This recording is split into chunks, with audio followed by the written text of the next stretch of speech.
Halo, selamat siang. Apa kabar saudara? Senang sekali saya Rosmi Rahma menjumpai Anda siang hari ini. Dengan sejumlah informasi penting seputar Kalimantan Timur dan sekitarnya, akan kami hadirkan untuk Anda dan berikut di antaranya.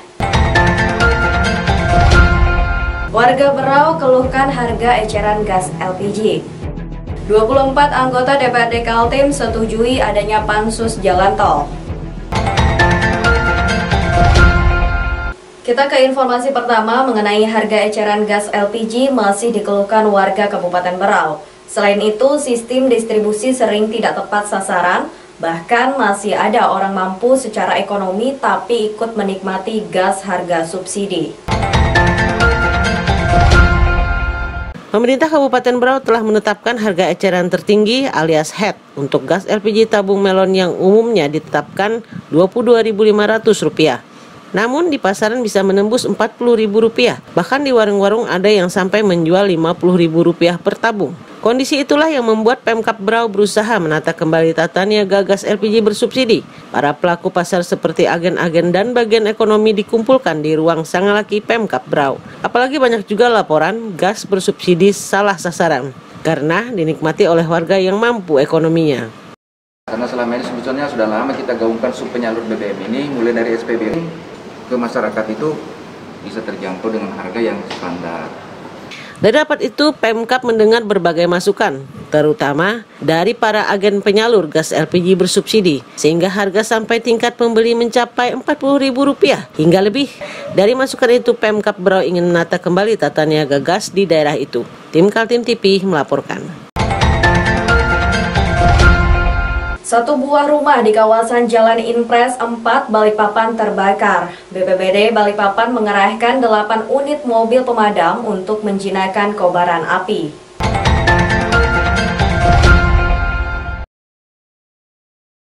Satu unit rumah yang terletak di Jalan Inpres 4 RT 12 nomor 89 hangus terbakar pada pukul 11 siang 17 Juni 2020. Rumah milik Lilik Prasera ini diisi oleh pekerja dari Jawa untuk kegiatan penggalian pipa jaringan gas. Oleh pemilik rumah sebelum kejadian, dirinya usai memindahkan perabotan dan diduga mengenai kabel listrik sehingga terjadi korsleting. Pemilik rumah Lilik Prasera menyebut, awalnya terlihat kepulan asap tebal dari dalam rumah, tak lama berselang api langsung membesar. Sejumlah perabotan rumah terbakar. Jam 12.04 Bu ya? 12.00 lah ya. Ya. Titik api kan, Ibu melihatnya udah besar kan? Hah? Ibu melihatnya udah besar kan? Baru asap. Iya, itu dari 12.04, berarti sebelumnya berarti Jadi 12 ya? apinya belum ke atas. Itu rumah kosong atau gimana Bu? Rumah itu gudang yang kebakaran. Oh gudang ya? Saya narik barang ketarik kabel, kayaknya korslet itu. Oh korslet ya? Sementara itu, Kabid Kedaruratan BPBD Balikpapan, Usman Ali mengatakan, untuk proses pemadaman sedikitnya 8 unit mobil pemadam dikerahkan. Tidak membutuhkan waktu lama, sekitar setengah jam api dapat dikuasai oleh petugas. Tadi dapat kabar kebakaran di Inpres ini jam berapa? Kurang lebih 1 jam yang lalu ya. Kebetulan kita lagi bertugas di kota. Jadi informasi dari masyarakat bahwa terjadi 65 di daerah Tanjung. Jadi tadi di awal kita tugaskan sektor Gunung Samarinda untuk mengecek, ternyata A1. Setelah itu kita bongkar informasi ke seluruh unit pos untuk segera meluncur ke TKP. Berapa rumah nih Pak? Saat ini terlihat satu rumah kepemilikan hanya mungkin ada 2 pintu atau ada keluarga yang lain di sini. Tapi informasi juga ada, baru kita dapat bahwa tempat penampungan orang sementara. Karantina ya? Karantina. Polsek Balikpapan Utara memasang garis polisi guna kepentingan penyelidikan kepolisian di sekitar lokasi kebakaran. Dari Balikpapan, Muhammad Idris melaporkan.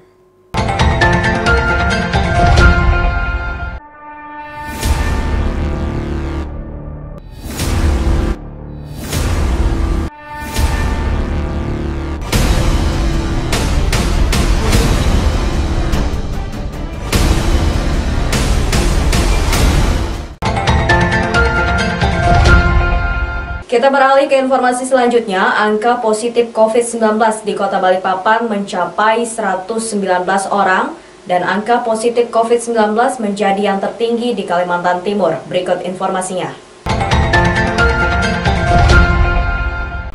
Penyebaran virus COVID-19 di Balikpapan terus meningkat hingga tembus di angka 110 orang. Hal tersebut disampaikan langsung oleh Wali Kota Balikpapan Rizal Effendi pada saat jumpa pers di halaman Pemkot Balikpapan pada Rabu sore 17 Juni 2020. Wali Kota Balikpapan Rizal Effendi mengatakan surat edaran dari gubernur terkait tes PCR sudah merupakan yang pas agar pendatang melakukan tes PCR di daerah asal bukan di Balikpapan. Banyak yang hasil tes PCR positif merupakan dari luar Balikpapan. Tes PCR seharusnya dilakukan di daerah asalnya, bukan di Balikpapan, sehingga bila positif bisa tertahan di daerah asalnya. Untuk penjagaan terutama di kawasan laut, pemerintah Kota Balikpapan sudah berkoordinasi dengan Angkatan Laut Balikpapan. Sekarang ada surat edaran gubernur juga meminta agar dilakukan PCR dari luar, gitu kan? Kan sebagiannya kan dari luar kan ini, kan? Saya kira surat gubernur sudah memperkuat kita karena tidak lagi rapid tapi PCR.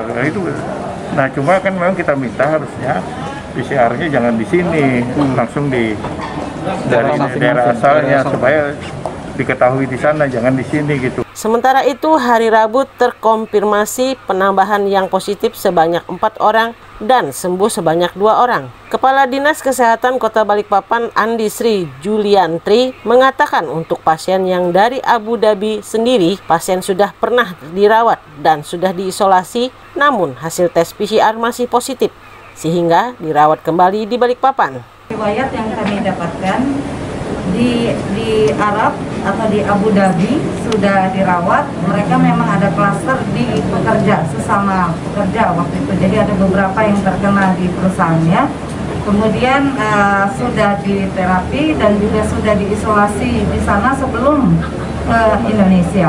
Pemerintah Kota Balikpapan meminta agar masyarakat tetap mengikuti protokol kesehatan meski pelonggaran sudah dilakukan di new normal untuk menekan penyebaran COVID-19. Muhammad Idris melaporkan dari Balikpapan.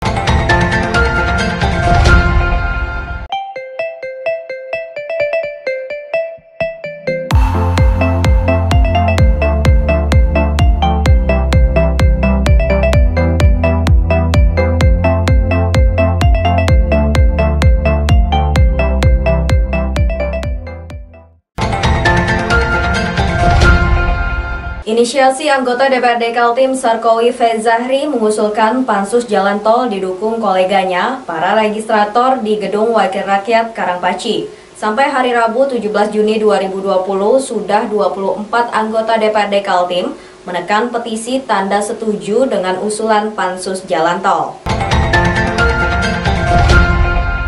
Persoalan jalan tol yang menjadi polemik di masyarakat masuk ke ranah politik. Sehari sejak anggota DPRD Kaltim Sarkowi Fezahri meluncurkan gagasannya membentuk pansus untuk mengupas habis persoalan jalan tol, langsung disikapi positif para koleganya. Sebuah surat petisi pembentukan pansus yang bergulir sejak Rabu 17 Juni 2020 kemarin langsung direspon para anggota DPRD. Sampai jam 16.00 waktu Indonesia Tengah, sudah 24 orang yang setuju dengan petisi pembentukan pansus jalan tol itu. Dengan 24 anggota DPRD Kaltim yang menandatangani surat petisi sudah cukup menjadi persyaratan bagi pimpinan DPRD untuk mewujudkannya. Itulah yang jadi alasan saya mengusulkan supaya dibentuk pansus. Kita kaji lebih jauh, kita kaji bagaimana. Ini kan banyak juga nih yang lahan-lahan mereka yang belum selesai nih, belum ganti rugi, belum selesai. Nah itu juga harus kita selesaikan. Kemudian kalau tol itu nanti tuntas selesai, ya semua segmen itu, Kaltim itu dapat apa? Itu kan harus kita pikirkan juga. Jangan kita berkontribusi dana kita masuk di situ, kita nggak dapatkan pendapatan. Kan harus ada negosiasi dengan pemerintah pusat loh, kalau gitu kami dapat apa Pak, kan begitu. Nah kemudian terkait dengan tarif, ya oke lah, misalnya ini ada aturannya bahwa tarifnya sekian. Nah saya yakin nanti akan ada formulasi ketika kita bicarakan. Karena apa? Ini bukan murni tol, kan gitu kayak di Jawa murni tol. Tapi ini ada APBD di dalamnya. Berarti masa tidak ada sistem subsidi atau seperti apa, kan begitu? Alasan dibentuk Pansus Jalan Tol tidak hanya mengupas soal tarif yang telah diputuskan pemerintah pusat dengan nilai sekitar 1.200 per kilometer, tetapi juga menyangkut hal-hal lain, seperti adanya uang APBD Kaltim yang masuk dalam pembangunan jalan sepanjang 99,8 kilometer itu. Kemudian juga membahas nasib warga yang mengklaim memiliki tanah yang diserobot untuk membangun jalan tol tanpa ada ganti rugi. Sarkowi menjelaskan jalan tol Balikpapan Samarinda berbeda dengan jalan tol di Pulau Jawa. Dari faktor sejarahnya, gagasan jalan tol di Kaltim datang dari Gubernur Awang Faruk Ishak dan bukan dari permintaan pasar. Karena dulu pada saat presentasi awal dilakukan survei, Kaltim itu memang tidak layak dibangun jalan tol karena jumlah kendaraan yang lewat itu di bawah rata-rata. Kan untuk membangun jalan tol itu kan dia harus menghitung berapa kendaraan yang lewat. Nah, itu di bawah gitu loh. Makanya sempat tertunda-tunda sekian lama, ya kan, sampai berusaha supaya survei itu naik. Visi misinya Pak Gubernur, Pak Awang Faruk pada saat itu pengen dibangun jalan tol dan pengen dibangun bandara, gitu kan. Nah, otomatis meskipun dalam tanda petik kurang-kurang dikit, akhirnya kan agak disepakati untuk tetap dibangun gitu loh, dengan asumsi bahwa suatu saat pasti akan dibantu oleh APBN, kan gitu. Ya, akhirnya kan dibantu APBN nih. Nah, karena sekarang ruas tol ini nanti kalau sudah selesai, itu kan berarti gabungan dari anggaran APBD provinsi dengan APBN. Nah, otomatis kan jadi ruwet ini, gitu loh. Satu sisi, iya enggak jadi ruwet. Satu sisi mau dibikin profesional, misalnya tarif, ada anggaran kita di situ, kan gitu. Sementara kalau ada anggaran daerah itu tidak boleh kita ada tarif, kan begitu. Tinggal selangkah lagi Pansus Jalan Tol terbentuk. Akankah ada yang berubah setelah para wakil rakyat turun tangan? Tim Kaltim TV, Hardin melaporkan.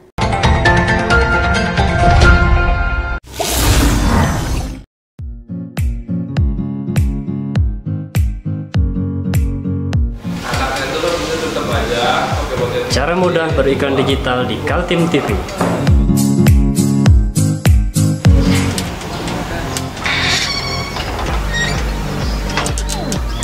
Yang pertama, jadilah sahabat Kaltim TV.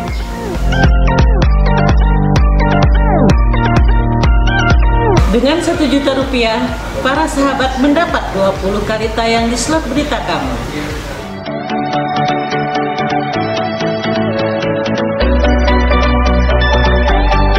Dengan 20 detik dapat menjangkau 20.000 penonton. Anda beruntung karena mendapat kesempatan perdana dari kami. Ayo jadilah sahabat Kaltim TV.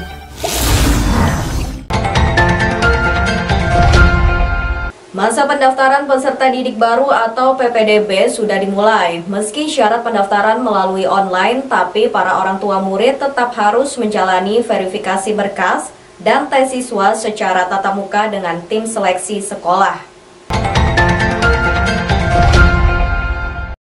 Inilah suasana pendaftaran siswa Sekolah Dasar 009 Sungai Pinang di Jalan Sentosa Dalam 1. Para orang tua murid yang sudah mendaftarkan anaknya melalui online berdatangan ke sekolah untuk menjalani verifikasi berkas bersama anaknya yang masuk sekolah itu. Calon siswa baru oleh panitia sekolah dites baca dan menghitung. Hal tersebut membuat para orang tua bertanya-tanya, apa bedanya dengan tahun lalu sebelum ada COVID-19? Bedanya PPDB tahun lalu dengan yang sekarang karena para guru dan panitia penerimaan murid mengenakan masker, mika atau face shield. Begitu juga para orang tua dan calon siswa datang mematuhi protokol kesehatan seperti memakai masker dan mencuci tangan. Kemudian pihak sekolah juga menerapkan pemeriksaan suhu badan tiap orang tua dan siswa. Pendaftaran sekarang pastinya beda dah kalau kita daftar dari sekolah langsung sama yang online, pastinya beda. Tapi kan kayak gini situasinya. Iya. Terus kalau misalnya Bu, ini kalau ada kesulitan nggak Bu untuk masuk di online, maksudnya kesulitan untuk masuk di dalam apa namanya daftar online itu. Oh, enggak, alhamdulillah enggak. Iya. Ibu kapan daftarnya ini? Daftar di pagi. Baru tadi pagi.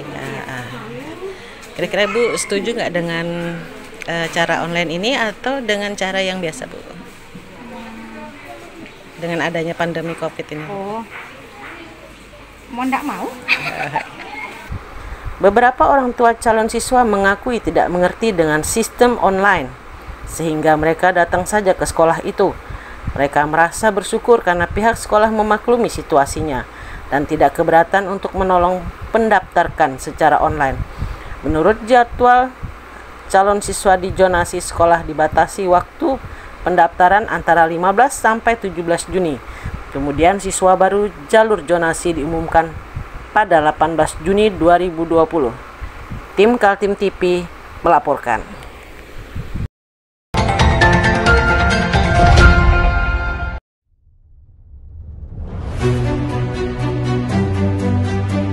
Hari ini kita ada kegiatan untuk membungkus sembako untuk dibagikan ke masyarakat yang membutuhkan karena COVID-19 ini. Semoga kita sukses semua. Amin. Harus kerjasama yang bagus. Pancasila! Amin. Pancasila! Amin. Pancasila! Amin. Merdeka! Merdeka!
Demikian Kaltim Headlines siang kali ini. Informasi lainnya dapat Anda simak melalui situs website kami www.kaltim.tv, channel YouTube dan fanpage Facebook Kaltim TV. Saya Rosmi Rahma bersama kerabat kerja yang bertugas pamit undur diri dan sampai jumpa.